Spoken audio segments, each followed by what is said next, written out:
We're live once again. Back at it for another wonderful night.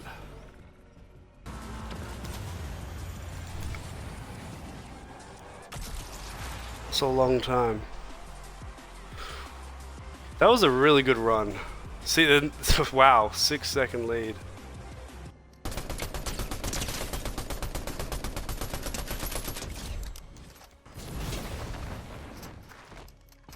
That was much easier than I thought that was gonna be.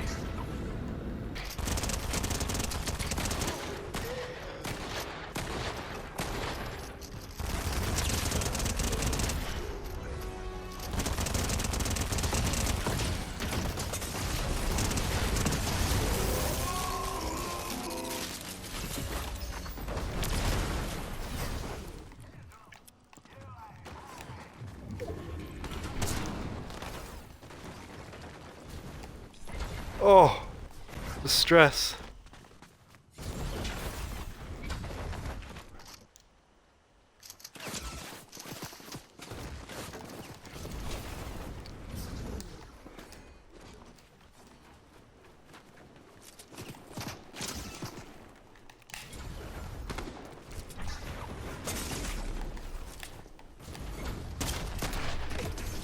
Well, that went really well.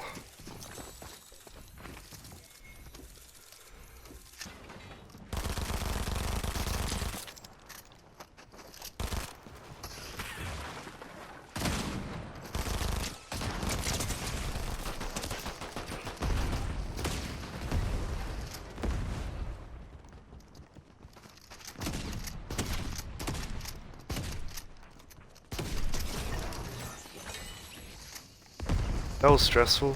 Is that guy gonna be nice to me now? Yeah, he will.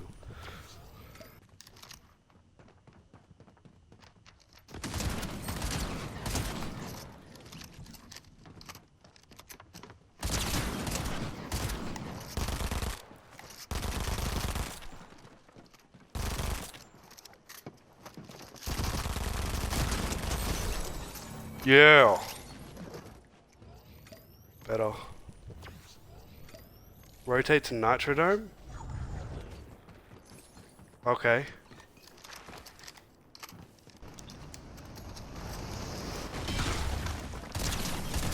Let's go!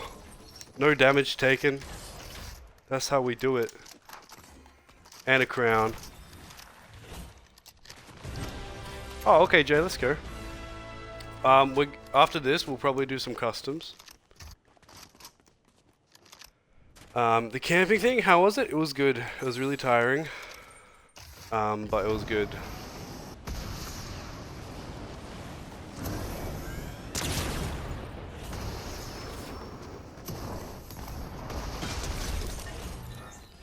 Destroyed.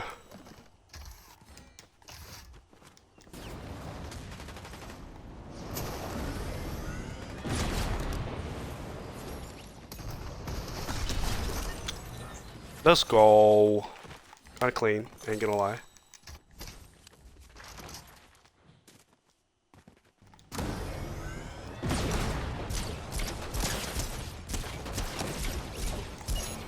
Oh wait, that was my teammate that was shooting at him. Thanks, teammate.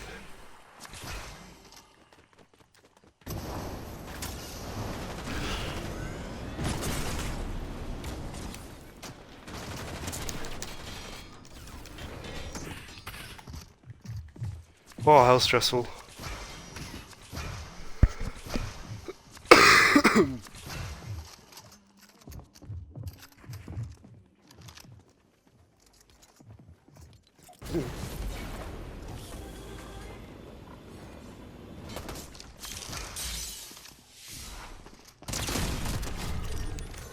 Let's go.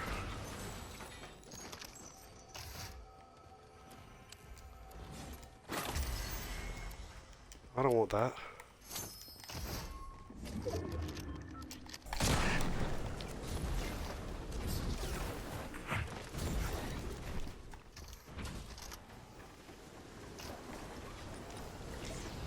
This ain't good.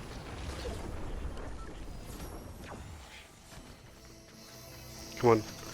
Be something. Medkit.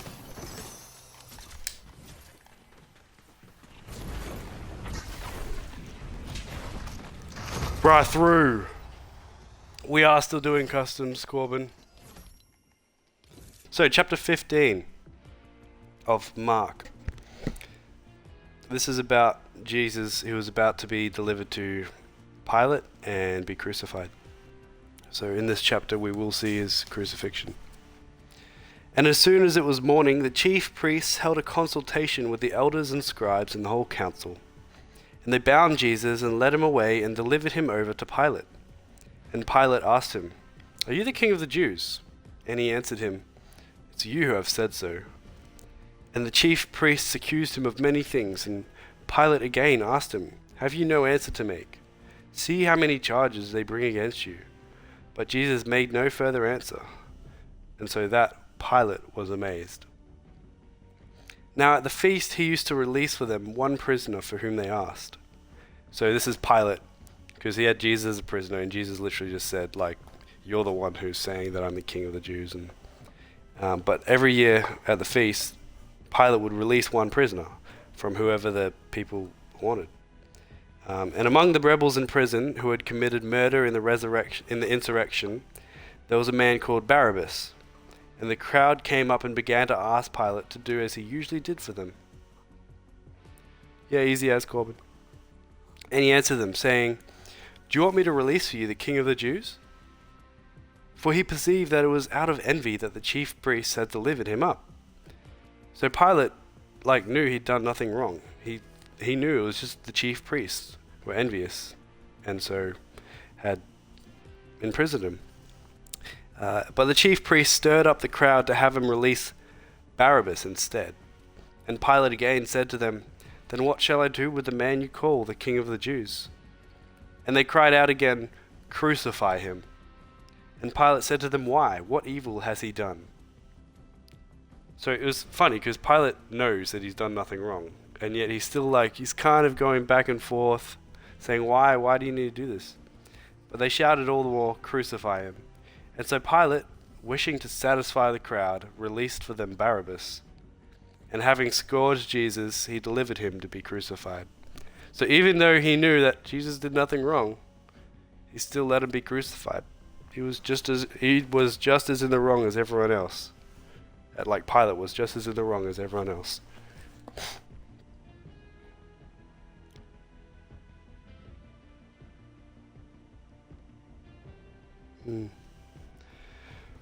That's an interesting story. Because, Pilate...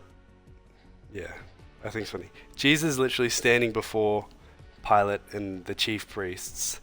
And the chief priests want to get Jesus, because Jesus is going around doing all these things in God's name, and they're like, "You shouldn't be doing that. That's blasphemy." And so they bring him in, and Pilate's like, he's done nothing wrong. Just because he's doing your jobs better than you can, doesn't mean he's done something wrong. And he says to Jesus, "Are you the king of the Jews?" Can you, this is just picture the scene. Jesus in chains, standing in front of the head people of the city. It's like going to court, and the person said to you, "Are you really the king of the Jews?" And you're just looking back at him, smiling, going, "You're the one that's saying it, not me. You're the one that's saying it." He didn't even need to say, "Yes, I am." Because it was everyone else that was saying it for him, because his actions had just been so outstanding that he had to be the king of the Jews. It was so clear. And then, not only that, they go to the feast, and Pilate, he knows that Jesus has done nothing wrong. And so he's kind of thinking, well, we should probably release Jesus, but everyone else isn't for it. And so, even though he knows it's right to do that, he doesn't. He made a big mistake.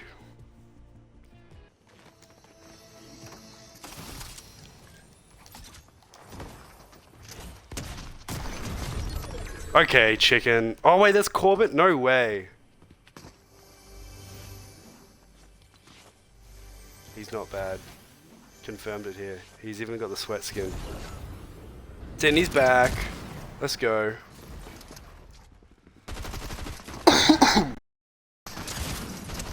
Oh! Oh, look. Our chicken's a winner. I do know something. Oh, chicken. He's getting ready for a play. And he's out of mats. Chicken gets it. Where's the last one? Oh. Oh, he misses a shot. Misses another shot. Chicken has no idea what this other person has. Come on, Jesse Cat. Nice. Nice, Jesse. Oh, big plays. Good try. Oh, that was big. Oh, that was a good effort. No way. Oh, bro, I thought she was gonna get that.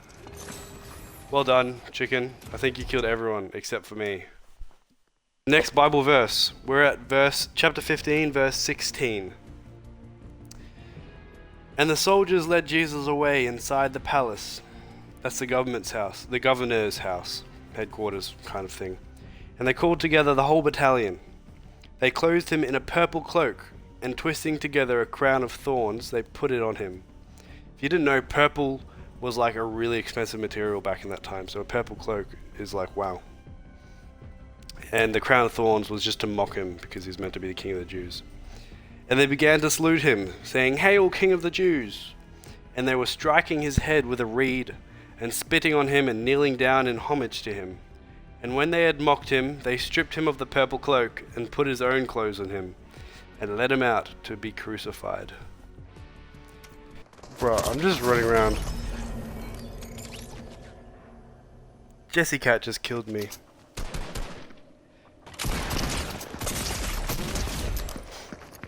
Nice chicken. So anonymous.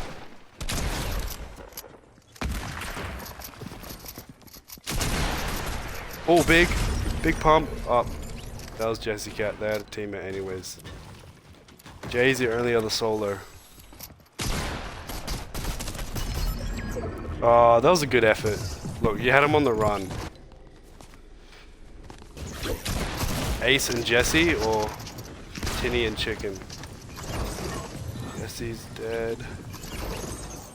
Tinny versus Jesse now. Don't leave tilted. Don't leave tilted. Tinny. At least they're both coming now.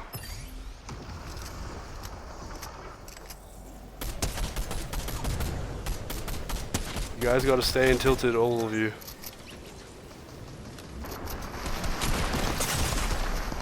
Oh! Chicken's down. Pardon me.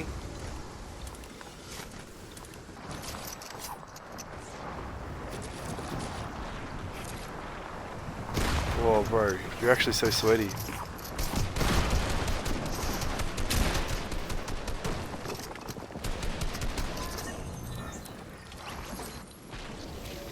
Reboot said, oh, that's what we want to see. Where's the other one? Oh, wait. Chicken's down. Is that game? Look at that. GG's. I'm going to read from chapter 15, verse 21 of Mark. And it's about the crucifixion of Jesus now. And they compelled a passerby, Simon of Cyrene, who was coming in from the country, the father of Alexander and Rufus, to carry Jesus' cross. And they brought him to the place called Golgotha, which means the place of a skull. And they offered him wine mixed with myrrh, but he did not take it. And they crucified him and divided his garments among them, casting lots for them, to decide what each should take. And it was the third hour when they crucified him. And the inscription of the charge against him read, "The King of the Jews." And with him they crucified two robbers, one on his right and one on his left. So like Jesus is in the middle of this place called Golgotha. and the two robbers are on either side. And those who passed by derided him, wagging their heads and saying, "Aha! You who would destroy the temple and rebuild it in 3 days, save yourself and come down from the cross." So also the chief priests with the scribes mocked him to one another, saying, "He saved others, but he cannot save himself. Let the Christ, the King of Israel, come down now from the cross, that we may see and believe." Those who were crucified with him also reviled him. So Jesus was on the cross being bullied by people not only around him, but also other people who were being crucified on other crosses nearby. And they were saying, he's claiming that he's God, so come down and save yourself. Of course, that wasn't the plan though. Sniped.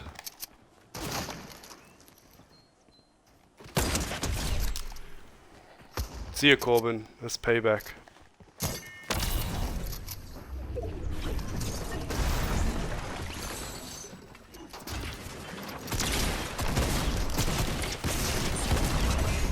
Let's go.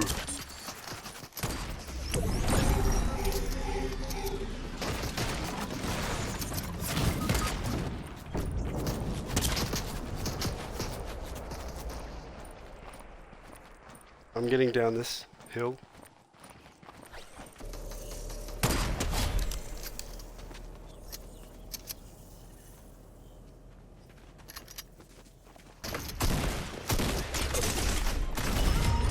No way!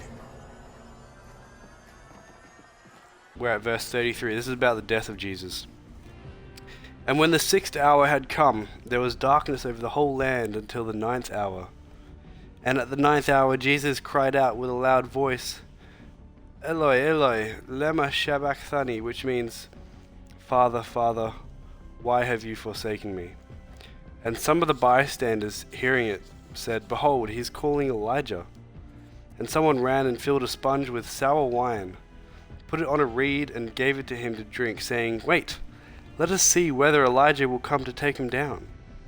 And Jesus uttered a loud cry and breathed his last breath, and the curtain of the temple was torn in two from top to bottom. And when the centurion who stood facing him saw that in this way he breathed his last, he said, 'Truly this man was the Son of God.' There were also women looking on from a distance, among whom were Mary Magdalene and Mary, the mother of James the younger and of Joseph, and Salome. And when he was in Galilee, they followed him and ministered to him, and there were also many other women who came up with him to Jerusalem." There was a little bit in there about a curtain of the temple that was torn in two from top to bottom. And that's there because there was a prophecy ages ago from one of the prophets that said, basically, when the Lamb of God died, that the temple curtain would be torn in two. And it did. It was just torn in two. It was crazy.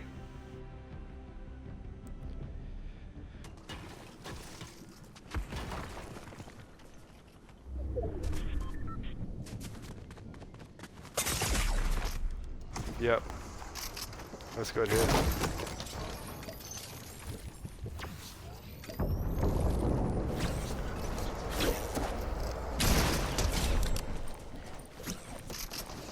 I knocked one.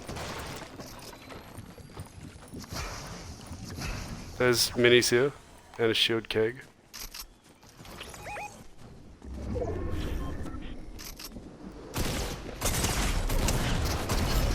No way, I hit him for like 95.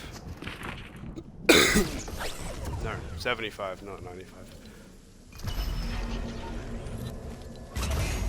Who won? Oh wait, that was sky basing.